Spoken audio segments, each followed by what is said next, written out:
Okay guys, dumatay ako ngayon. So, I think kailangan pala ng mga few days pa pala bago siya mag-effect. So, in a few days ng time after kang nag-try ng papaya trending na alam niyo yun, yung kainin yung buto, ganon. So, ayan, medyo I think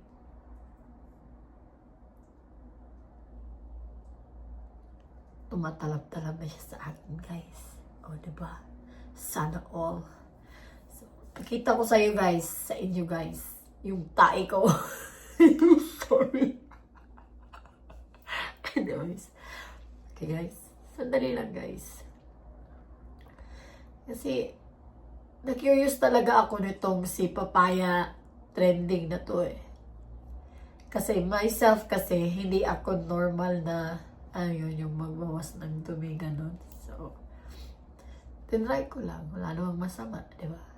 Worry lang ako kasi baka yung mga seeds na kinakain ko, baka tumubo sa loob ng puwet ko, ng tiyan ko, tapos yung mga gamot niya, mga ugat niya, magawas akong mga kibot, lubot, whatever.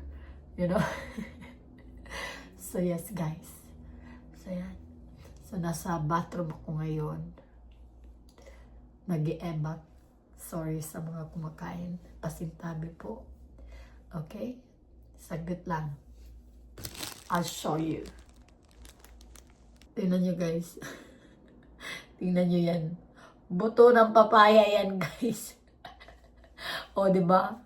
Pinunasan ko yung puwit ko, guys. O, lumabas yung buto ng papaya, guys. Hindi ba siya natunaw? As in, buto pa talaga siya, guys. Oh my God.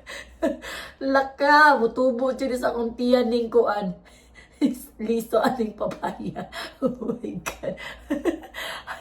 Saglit, guys. Tignan nyo yung tae ko, guys. Ang daming buto ng papaya, guys.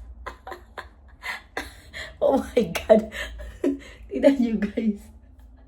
Ay. Yak. I'm sorry po sa mga kumakain. Pasintabi po. Wala lang. Bye-bye.